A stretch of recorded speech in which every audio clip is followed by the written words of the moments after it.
ایک جانور لانے کی بجائے 10 جانور لے کے آ، 10 لاکھ کا جانور لانے کی بجائے 50 لاکھ کا جانور لے کے آ۔ لیکن اگر رات کو کوئی رو رو کے رب سے تیری شکایت کر رہا ہے تو تیری قربانی کسی کام کی نہیں۔ اور سوچ، اگر کوئی رو کے اللہ کی بارگاہ میں تیری شکایت کرے تو تیرا کیا بنے؟ قربانی کا جانور ذبح کرنے سے پہلے یہ 3 گناہوں سے ضرور توبہ کر لو، ورنہ تمہاری قربانی تمہیں کوئی فائدہ نہیں دے گی، کوئی فائدہ نہیں دے گی تمہاری قربانی تمہیں۔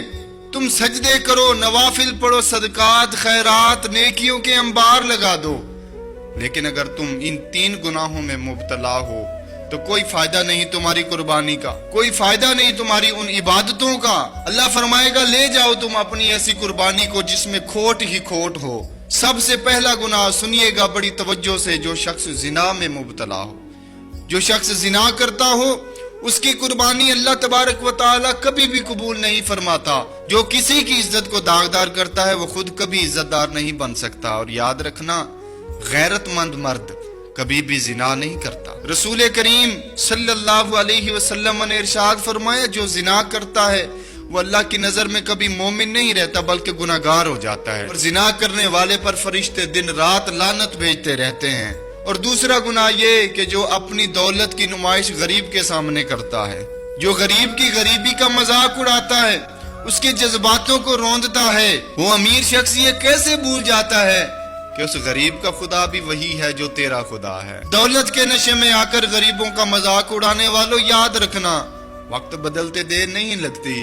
صبح کے تخت نشین شام کو مجرم ٹھہرے دیکھے۔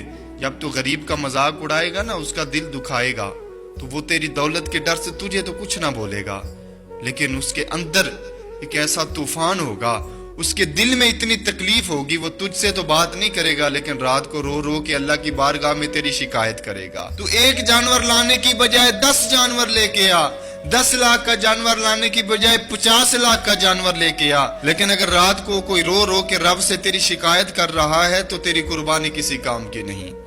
اور سوچ، اگر کوئی رو کے اللہ کی بارگاہ میں تیری شکایت کرے تو تیرا کیا بنے گا؟ اور تیسرا، وہ جو اپنے والدین کی نافرمانی کرے، وہ باپ جو سردی اور گرمی کی شدت کو برداشت کر کے تمہارے لیے پیسے کما کے تمہاری خواہشات کو پوری کرتا تھا، وہ ماں جو دن رات جاگ جاگ کر تمہیں پالتی رہی، تمہاری ذرا سی تکلیف پہ ماں تڑپ جاتی۔ نہ جانے ماں باپ نے کیا کیا خواب سجائے ہوں گے اولاد کو لے کے کہ جب ہم بوڑھے ہوں گے تو یہ ہمارے بڑھاپے کا سہارا بنیں گے، لیکن بڑھاپے کا سہارا بننا تو دور، تم تمیز سے بات تک بھی نہیں کرتے۔